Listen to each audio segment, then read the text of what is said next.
use your fingernails from this point. So this is now done on the lathe. We've done the bowl, and then you did the shank And the tenon, and it's drilled. So now the rest of it has to be done by hand. And we have about another 10 minutes. I can show you how we turn it. I can give you a demo on here and on the belt sander, but I need to borrow a chair. It's going to be kind of noisy. And pretty much at that stage, everything is eyeballed, right? Oh yeah. Yeah, I mean, you saw it when I started. I didn't sketch it. This is just came out really interesting. So it's really just a question of your experience. okay. So Are you an animal? So it's really a question of your experience, getting your eye to a point where you can pretty much see where you want the pipe to be. Exactly. Yeah. So now you're gonna sand the sections off or no? Now we go to work. Oh, so far the machine did everything. Let's see what you do. Operator has nothing to do with it.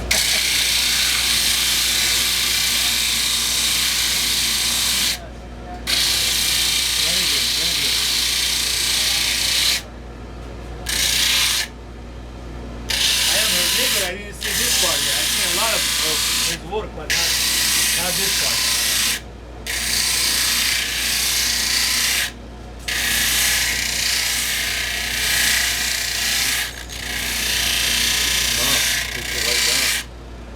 So you're starting with the rough grit wheel to basically take all the material off to get it pretty close to the shape, the final shape you want.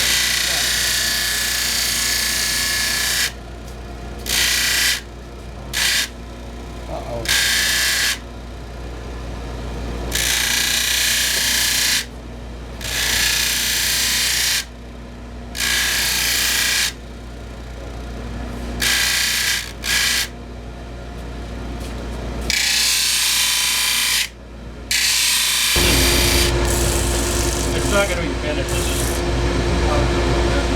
This is just the second stage sandpaper.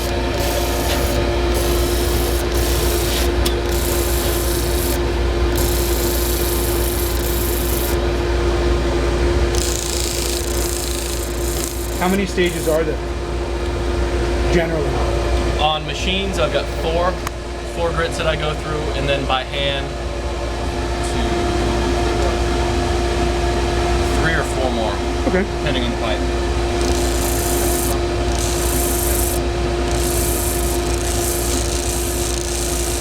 How's the grain shaping up on that pipe? Very nice.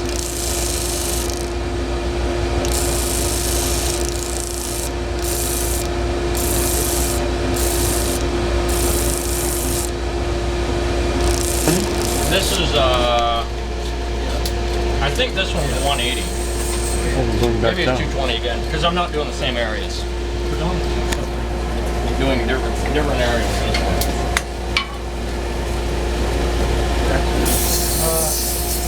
You're able to control it. So using the long strips like this gives you more control in the shaping? Well, it's flexible, and it's moving slow enough that I can put my hand behind it. It doesn't burn this. Yeah.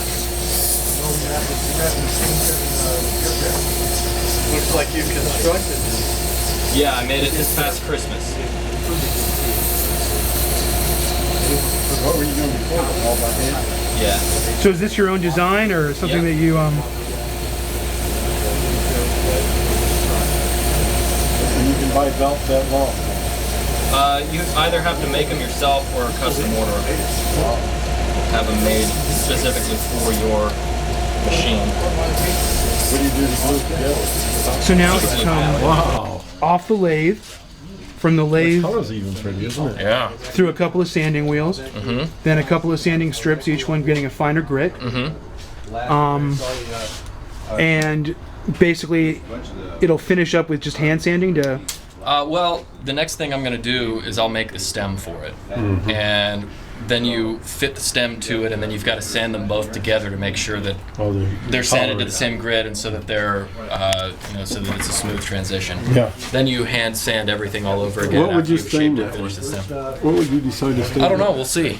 Now the difference is with a billiard you use the lathe. If that had been like Now I can do that. I can do that by hand over here. but it's easier. It's just a different method of doing it.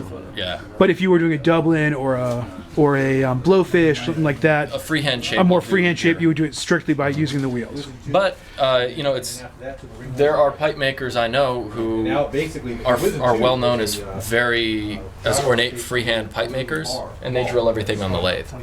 So it's really it does offer some advantages if you know how to use it, but it's not it's not a requirement. I think it's at least in the pipe making community, guys who are learning how to do it now, they think that learning how to drill by hand is this big accomplishment, and it sort of is, but you got to learn how to make a pretty pipe before you know how to use it. And really, what you have to do is do what works best for you. Precisely. Some guys don't have the room for it, or not comfortable doing it, or not interested in doing it, and they make beautiful pipes anyway. So. How'd this layout work for you?